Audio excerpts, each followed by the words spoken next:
तो हम यहाँ पर देखते हैं कि कार्बोहाइड्रेट का मेटाबॉलिज्म किस तरीके से होता है। तो सबसे पहले हम देखें कि हमने फूड खाया, फूड के अंदर कार्बोहाइड्रेट होंगे, प्रोटीन होंगे, लिपिड भी होंगे। तो जो कार्बोहाइड्रेट है, आज हम सिर्फ उसका मेटाबॉलिज्म पढ़ रहे हैं, इसलिए मैं सिर्फ कार्बोहाइड्रेट के बारे में बोलूँगी।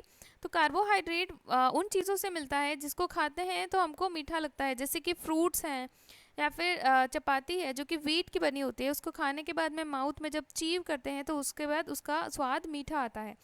तो ग्लूकोज मिलता है कार्बोहाइड्रेट से। उस ग्लूकोज का ग्लाइकोलाइसिस साइकिल रन होती है साइटोप्लाज्म के अंदर सेल में, और उस ग्लाइकोलाइसिस साइकिल से पाइरुवेट बनता है। ग्लूकोज जो है 6 कार्बन का मॉलिक्यूल है, तो उससे 3 कार्बन का पाइरुवेट बनता है, तो 2 पाइरुवेट यहाँ पर बनेंगे। Glycolysis cycle, citric acid cycle, electron transport chain या सिस्टम, ये आपको जानना है डिटेल में, तो इसकी वीडियो के लिंक आपको डिस्क्रिप्शन बॉक्स में मिल जाएंगे, उनको आप ज़रूर देखें। यहाँ पर हम सिर्फ मेटाबॉलिज्म के बारे में जान रहे हैं। जो डिटेल साइकिल है वो मैं यहाँ नहीं बताऊंगी, आप वो लिंक देख लें, वहाँ आपको सारा डिटेल में मिल जाएगा। ठीक है, तो यहाँ देखिए पाइरुवेट बनेगा। पाइरुवेट आगे चल के पाइरुवेट डिहाइड्रोजिनेस एंजाइम उस पर वर्क करेगी और ये एसिटाइल को ए में कन्वर्ट हो जाएगा। एसिटाइल को ए का आगे चल के ऑक्सीडेशन होगा और उससे आगे साइकिल रन होगी citric acid cycle. Acetyl CoA आगे जाएगा सिट्रिक एसिड साइकिल में। Citric acid cycle mitochondrial matrix के अंदर रन होगी और इसके बाद में इलेक्ट्रॉन ट्रांसपोर्ट चेन रन होगा और ये साइकिल इनर माइटोकॉन्ड्रियल मेम्ब्रेन के अंदर रन होगी। माइटोकॉन्ड्रिया की अंदर वाली मेम्ब्रेन के अंदर ये रन होगी। तो इस तरीके से जो है ग्लूकोज का मेटाबॉलिज्म होगा और उससे एटीपी मिलेगा। एटीपी आप जानते हैं कि हमको एनर्जी प्रोवाइड करता है, तो इस तरीके से एनर्जी हमको मिलेगी। एक बात बताना चाहूँगी, एरोबिक रेस्पिरेशन के अंदर ग्लूकोज टूटता है पाइरुवेट के अंदर जब ऑक्सीजन प्रेजेंट होती है। जब ऑक्सीजन अगर एब्सेंट हो तो ये ग्लूकोज किस में टूटेगा?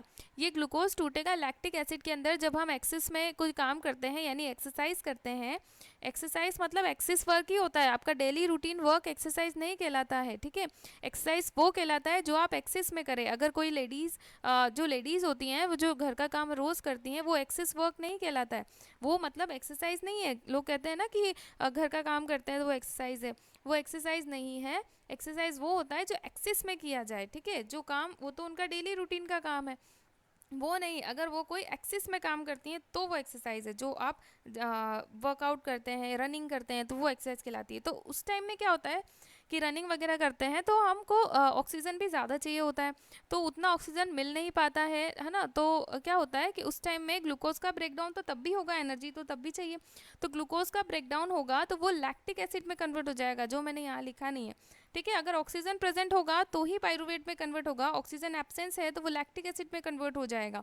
लैक्टिक एसिड में कन्वर्ट होके वो हमारी मसल्स के अंदर जम जाएगा और इसी वजह से क्रैम्प आता है, हमको दर्द होता है, हाथ पैर के अंदर ऐंठन हो जाती है। ठीक है, फिर बाद में चल के वो लैक्टिक एसिड कहाँ जाता है, ये सोचा है आपने कभी? वो लैक्टिक एसिड जो है आगे चल के ग्लाइकोजन में कन्वर्ट होके लिवर में फिर से स्टोर हो जाता है, यानी कि वापस जाके लिवर में स्टोर होता है वो। ये मैंने वापस जाके लिवर में स्टोर क्यों बोला वो मैं आगे समझाऊंगी। ठीक है, तो वो लैक्टिक एसिड ग्लाइकोजन में कन्वर्ट होकर लिवर में स्टोर हो जाता है। फिर आगे चल के आपको पता है कि ग्लाइकोजन टूट के ग्लूकोज देता है, नहीं पता है तो आगे मैं आपको बताऊंगी। ठीक है, तो एरोबिक रेस्पिरेशन के अंदर ही ग्लूकोज से पाइरुवेट बनता है, बाकी एनारोबिक रेस्पिरेशन में ग्लूकोज से लैक्टिक एसिड बनता है, जो कि आगे चल के लीवर में एज ग्लाइकोजन स्टोर हो जाता है। कुछ लैक्टिक एसिड यूरिन में भी रिमूव होता है 20%, और बाकी जो है कार्बन डाइऑक्साइड और वाटर के फॉर्म में भी रिलीज होता है। अब नेक्स्ट स्लाइड में हम देखेंगे। सो नेक्स्ट स्लाइड में हम देख रहे हैं कि यहाँ पर हो रहा है ग्लाइकोजेनोलाइसिस। तो अभी हमने इससे पहले पूरा ओवरव्यू देख लिया कि किस तरीके से कौन सी साइकिल रन करती हैं और हमको एनर्जी मिलती है कार्बोहाइड्रेट से। तो अभी हम देख रहे हैं जो ग्लूकोज के बारे में हमने देखा पिछली स्लाइड के अंदर, तो उसी के अभी यहाँ कुछ टर्म्स हैं जिनको आपको समझना बहुत ज़्यादा ज़रूरी है। तो यहाँ पर हम देखें कि फर्स्ट टर्म देखना लिख रखा है ग्लाइकोजेनोलाइसिस। ठीक है, आप इस एरो को देखते हुए चलें। ग्लाइकोजेनोलाइसिस, तो ग्लाइकोजेनोलाइसिस का क्या मतलब है? Is the breakdown of the molecule glucagon into glycogen into glucose simple sugar that the body uses to produce energy. इसका मतलब है कि जो ग्लाइकोजन होता है, ग्लाइकोजन को तोड़ना और ग्लाइकोजन को तोड़ के ग्लूकोज का बनना, ये कहलाता है ग्लाइकोजेनोलाइसिस, जिससे हमको एनर्जी मिलती है। तो इसका क्या मतलब है कि जो हमारी बॉडी के अंदर जैसे अभी हमने खाना खाया तो हमारे ब्लड के अंदर अभी शुगर लेवल हाई होगा, ठीक है। अभी फूड खाया तो अभी शुगर लेवल ब्लड के अंदर हाई होगा। इतना ज़्यादा शुगर लेवल हम रख नहीं सकते ब्लड के अंदर। तो हम क्या करेंगे, हमारे जो ब्लड में अभी ग्लूकोज है उस ग्लूकोज को हम लीवर में भेज देंगे। किस फॉर्म में? ग्लाइकोजन की फॉर्म में। तो हमारे ब्लड का शुगर लीवर के अंदर चला गया है ग्लाइकोजन की फॉर्म के अंदर, ठीक है। अब फिर जब हमारी बॉडी के अंदर ब्लड के अंदर जब ग्लूकोज जो है वो कम होने लगेगा, ग्लूकोज लेवल कम होने लगेगा, तो हम हमारे लीवर के अंदर से ग्लाइकोजन को तोड़ के और ग्लूकोज में कन्वर्ट करके फिर से ब्लड के अंदर ले आएंगे। तो इस तरीके से वापस से ब्लड का शुगर लेवल जो है वो हाई हो जाएगा। जब ब्लड के अंदर शुगर लेवल हाई होता है तो को बोलते हैं, उस कंडीशन को हाइपरग्लाइसेमिया।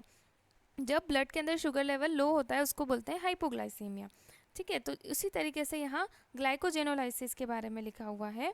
इसका मतलब ये है कि हम ग्लाइकोजन को तोड़ के ग्लूकोज बनाते हैं। Is the break down of the molecule glycogen into glucose. तो जब हमारी ब्लड शुगर जो है वो कम हो जाएगी तब हम ग्लाइकोजन को तोड़ के ग्लूकोज बना लेंगे। अब है ग्लाइकोजेनेसिस। ग्लाइकोजेनेसिस मतलब the formation of glycogen from the sugar, यानी कि यहाँ हम ग्लूकोज, शुगर यानी ग्लूकोज को तोड़ के ग्लाइकोजन बना रहे हैं। तो जो मैंने पहली बात बोली थी कि जब ब्लड में शुगर लेवल हाई हो जाएगा तब हम ग्लूकोज को तोड़ के ग्लाइकोजन बना देंगे और उस ग्लाइकोजन को हम लीवर के अंदर रख देंगे, ठीक है।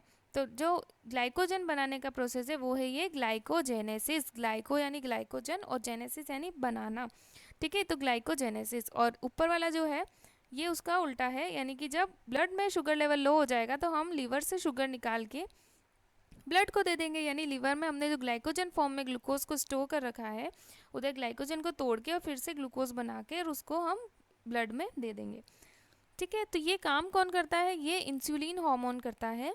ये मैं आपको बताऊंगी आगे। अभी देखें हम आगे। अब है ग्लूकोनियोजेनेसिस। इसका मतलब क्या है? Formation of glucose within the animal body, especially by the liver, from substance such as fat and protein other than carbohydrate। इसका मतलब ये है कि हम बॉडी में, जैसे कि मैंने अभी बताया था कि बॉडी में हम ग्लूकोज बना रहे थे, यहाँ ऊपर ग्लाइकोजन को तोड़ के ग्लूकोज बना रहे थे। अभी भी हमको ग्लाइकोजन को तोड़ के ग्लूकोज बनाना है, बट ग्लाइकोजन नहीं है बॉडी के अंदर, यानी फास्टिंग कंडीशन है, हमने खाया नहीं है कुछ, या स्टार्वेशन की कंडीशन है, भूखमरी की कंडीशन है। तो किसी के पास अभी किसी ने क्या है चपाती नहीं खाई है तो उसकी बॉडी के अंदर जो सेकेंड लेवल की चीज़ें हैं कार्बोहाइड्रेट के बाद, जैसे फैट है, प्रोटीन है, ठीक है, तो उनका ब्रेकडाउन होगा। तो फैट प्रोटीन का ब्रेकडाउन होगा और उनसे जाके ग्लूकोज बनेगा, ठीक है। यानी कि ग्लाइकोजन नहीं है, अभी फैट या प्रोटीन को तोड़ के ग्लूकोज बनेगा। तो यहाँ लिखा है अदर देन कार्बोहाइड्रेट, कार्बोहाइड्रेट के अलावा जो चीज़ प्रेजेंट है, न्यूट्रिएंट, फैट और प्रोटीन प्रेजेंट है। फैट और प्रोटीन जो कि मैंने बताया था न्यूट्रिएंट्स के अंदर है, फूड के आगे लिखा होता है स्लाइड में, ठीक है। तो उनको तोड़ के और ग्लूकोज बनाया जाएगा, तो ग्लूकोनियोजेनेसिस बोलेंगे। क्लियर है तीनों चीज़ें? अब आगे बढ़ेंगे। Hexose monophosphate shunt pathway, pentose phosphate pathway भी इसको बोलते हैं, यानी कि HMP पाथवे या PPP बोलते हैं, पेंटोस फॉस्फेट पाथवे। तो ये पाथवे जो है ये भी रन करता है, जैसे ग्लाइकोलाइसिस रन करता है वैसे ये पाथवे भी रन कर सकता है। और यहाँ पर क्या होता है कि मेटाबॉलिक पाथवे है पैरेलल टू ग्लाइकोलाइसिस, ग्लाइकोलाइसिस के पैरेलल है। इट जनरेट्स, ये क्या जनरेट करता है? ये NADPH and pentose sugar generate करता है, as well as ribose 5-phosphate, a precursor for the synthesis of nucleotide। तो न्यूक्लियोटाइड जब हम बनाते हैं, ठीक है, तो न्यूक्लियोटाइड्स बनाने के अंदर जो RNA DNA में न्यूक्लियोटाइड्स लगते हैं उनको बनाने के लिए पेंटोस शुगर चाहिए होता है। तो वो पेंटोस शुगर जो है जो न्यूक्लियोटाइड्स होते हैं उनके अंदर जो पेंटोस शुगर है RNA के अंदर, तो उसके फॉर्मेशन के लिए जो है पेंटोस शुगर लगता है। वो पेंटोस शुगर और NADPH जो है हमको PPP पाथवे से मिलेगा। ठीक है। और यहाँ पर कोई डायरेक्ट एटीपी का जनरेशन नहीं होता है, डायरेक्ट एटीपी नहीं बनता है, ठीक है। बट NADPH यहाँ पर बन रहा है, डायरेक्ट एटीपी नहीं बनता है। तो ये चीज़ क्लियर है आपको। अब आगे देखेंगे हम नेक्स्ट स्लाइड के अंदर। अब इस स्लाइड के अंदर हम देखेंगे कि जो मैंने आपको पहले बताया कि ग्लाइकोलाइसिस साइकिल रन करती है, पायरुवेट साइकिल रन करती है, ग्लाइकोलाइसिस साइकिल रन करती है, पायरुवेट साइकिल नहीं, सॉरी, पायरुवेट जो है वो कन्वर्ट होता है एसिटाइल को ए में, और उसके आगे चल के सिट्रिक एसिड साइकिल, जिसको क्रैब साइकिल भी बोलते हैं, वहाँ मैंने सिट्रिक एसिड साइकिल लिखा था, यहाँ क्रैब साइकिल लिखा है, दोनों की बात एक ही है ना। इसको आप TCA साइकिल भी बोल सकते हैं, ठीक है। तो ये रन करती है 1 बाय 1। तो उस टाइम में कितने ATP मॉलिक्यूल बनते हैं, यानी कितनी एनर्जी जनरेट होती है। तो ये कैलकुलेशन है, और इस कैलकुलेशन को मैं पहले भी बता चुकी हूँ, इसका एक सेपरेट वीडियो है जो कि मैंने पेपर के ऊपर बनाया था, तो आप उस वीडियो को ज़रूर देखें, मैं आपको लिंक आपको डिस्क्रिप्शन बॉक्स में दे दूँगी, ठीक है। तो अभी हम स्टार्ट करते हैं, यहाँ पर भी थोड़ा बता देती हूँ मैं अगेन आपके लिए। ग्लाइकोलाइसिस के अंदर जो है देखें आप कि NADH2 बनता है यहाँ पर। NADH2 पहले देखना, जो मैं बोल रही हूँ वो देखें। NADH2 यहाँ 1 बनता है, ATP यहाँ 2 बनता है, और तो देखें आप एक बार इस बॉक्स को देखें पिंक कलर के। NADH2 is equal to 3 ATP, यानी एक NADH2 is equal to 3 ATP देगा। FADH2 एक होगा तो वो 2 ATP देगा, इसको याद रखें। तो यहाँ देखें कि NADH2 एक है, ठीक है, एक NADH2 3 ATP देता है, बट यहाँ पर एक NADH2 2 ही ATP दे रहा है। इसका मतलब ये है कि ये लो एनर्जी मॉलिक्यूल है, ये वाला ग्लाइकोलाइसिस के अंदर जो NADH2 है, तो ये 3 की जगह 2 ही ATP दे रहा है, ये याद रखना है। आगे देखें कि ATP यहाँ 2 ATP जनरेट हो रहे हैं ग्लाइकोलाइसिस के अंदर, तो यहाँ देखें ये वाला 2 और ये 2 ATP यहाँ, एक NADH2 जो है, ये एक जो मैंने 1 लिखा है यहाँ पर, ये NADH2 को शो कर रहा है कि एक NADH2 है। मल्टीप्लाई मैंने इसको किया है 2 से, यानी कि ये एक NADH2 2 ATP देते हैं, जो यहाँ पिंक बॉक्स में लिखा हुआ है। 3 देते हैं वैसे तो, बट ये लो एनर्जी मॉलिक्यूल है, ये 2 ही ATP दे रहा है। तो टोटल 2 और ये 2 4 ATP हुए, और उनका मल्टीप्लाई 2 से किया है। क्यों 2 से मल्टीप्लाई किया है? क्योंकि ये साइकिल 2 बार रन होगी यहाँ पर, तो इधर 2 से मल्टीप्लाई करेंगे हम। तो ये कितने हो गए? 2 + 2 4, और 4 × 2 8, यानी यहाँ पर टोटल 8 ATP मॉलिक्यूल मिलेंगे। आगे बढ़ेंगे, जब पायरुवेट बनेगा, ग्लाइकोलाइसिस से टूट के पायरुवेट बनेगा, वो पायरुवेट आगे चल के एसिटाइल को ए बनाएगा, और उस टाइम में जो NADH2 है वो यहाँ पर 2 NADH2 मिलेंगे। एक NADH2 3 ATP देता है, तो ये 2 NADH2 कितने ATP देंगे? 6 ATP देंगे, 3 × 2। फिर है क्रैब साइकिल। क्रैब साइकिल के अंदर NADH2 आपको 3 मिलते हैं, FADH2 1 मिलता है, ATP 1 मिलता है। तो NADH2 3 मिलते हैं, वो एक NADH2 3 ATP देता है, यानी 3 × 3 तो 9 ATP। FADH2 1 ATP, FADH2 2 ATP देता है, एक FADH2 है, तो multiply by 2, it means it will give 2 ATP, and then ATP एक ही है यहाँ पर, एक ATP भी ये देता है। तो इनको टोटल काउंट करें, 9 + 2 + 1, तो 9 10 11 12, यानी 12 ATP यहाँ पर मिलेंगे। 12 ATP को 2 से मल्टीप्लाई करें, क्योंकि यहाँ पर भी 2 बार साइकिल रन होगी, तो टोटल कितने हुए? 24 ATP यहाँ पर हुए। तो 24 ATP, अब सबको प्लस कर लें, 8 ATP, 8 + 6 + 24, यहाँ किया है total ATP 8 + 6 + 24 is equal to 38। एंड इसके आगे हम देखें कि यहाँ पर 38 ATP जनरेट हो रहे हैं, बट ग्लाइकोलाइसिस के टाइम में 2 ATP यूटिलाइज भी होते हैं, कंज्यूम भी होते हैं। तो 38 ATP में से 2 ATP माइनस करें तो 36 ATP यहाँ पर टोटल बन रहे हैं। तो कार्बोहाइड्रेट का मेटाबॉलिज्म करते टाइम यहाँ पर 38 ATP बनते हैं, जिसमें से 2 ATP यूटिलाइज हो जाते हैं, तो 36 टोटल ATP बनते हैं। ATP कैलकुलेशन है ये, पहले भी वीडियो बना चुकी हूँ, उसको ज़रूर देखें। अब नेक्स्ट स्लाइड हम देखेंगे। अब हम देखेंगे hormonal control of the carbohydrate metabolism. तो सबसे पहला हार्मोन है इंसुलिन। तो इंसुलिन का फंक्शन ये है कि जैसे हमने फूड खाया, ब्लड शुगर लेवल हाई हुआ, इतना शुगर लेवल हाई नहीं चाहिए ब्लड में, हाइपरग्लाइसेमिया नहीं चाहिए, तो वो शुगर जो है, वो ग्लूकोज जो है, शुगर बोलूँ तो मतलब ग्लूकोज समझ जाना, वो शुगर जो है, वो ग्लूकोज जो है, वो जाकर स्टोर हो जाएगा लिवर के अंदर as in the form of glycogen के फॉर्म में, सीधा ग्लूकोज नहीं, ग्लाइकोजन के फॉर्म में जाके स्टोर होगा। तो ग्लूकोज को ग्लाइकोजन में कन्वर्ट करना होगा, ये काम इंसुलिन करता है, ठीक है। तो इंसुलिन की अगर किसी में कमी हो तो उनको डायबिटीज़ होगी, ठीक है, यानी उनके ब्लड के अंदर शुगर लेवल हमेशा हाई रहेगा, वो ग्लूकोज को ग्लाइकोजन में कन्वर्ट करके लीवर में स्टोर नहीं करा सकते। Insulin administration decrease the release of glucose to the systematic blood by the liver and increase the rate of utilization of glucose by the tissue cells. The blood glucose level fall because of the decrease in glycogenolysis or increased hepatic glycogenesis. The synthesis of the glucose from the protein is also decreased in the liver, which is freely permeable to glucose. Insulin exerts regulation influence upon the activity of glycokinase. ठीक है, तो आपको समझ आ गया होगा कि यहाँ पर क्या बोलना चाह रहा है। Insulin administration decrease the release of glucose to the systematic blood by the liver, यानी कि लीवर से वो जो है ग्लाइकोजन को तोड़कर और ग्लूकोज बनाकर हमारे ब्लड में नहीं आने देता।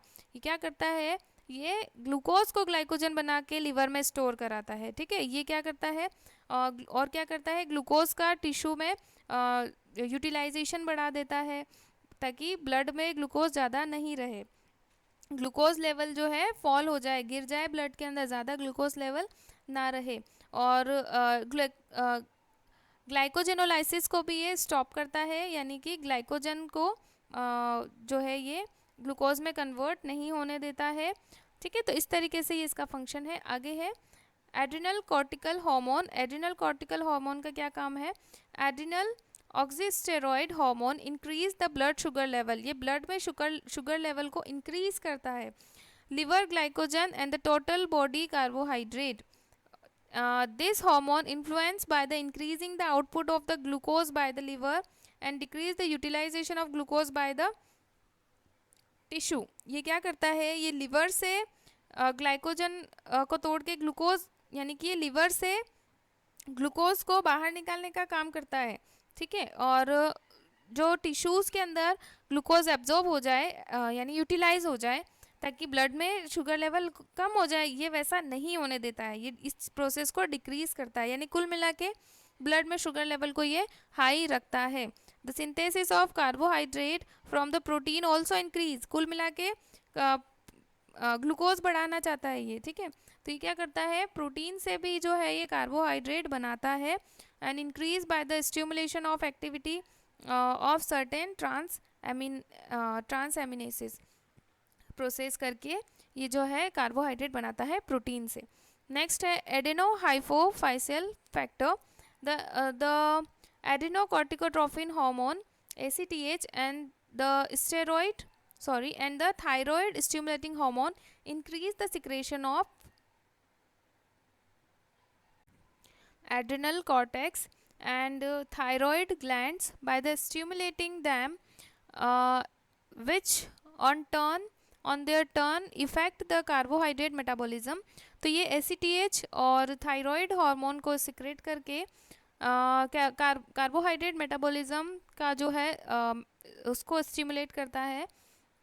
Anterior pituitary extract increase the blood sugar and decrease the respiratory question. तो ये क्या करता है, ये ब्लड शुगर को इंक्रीज करता है, ये भी ब्लड शुगर को इंक्रीज करता है और रेस्पिरेटरी क्वेश्चन को डिक्रीज करता है।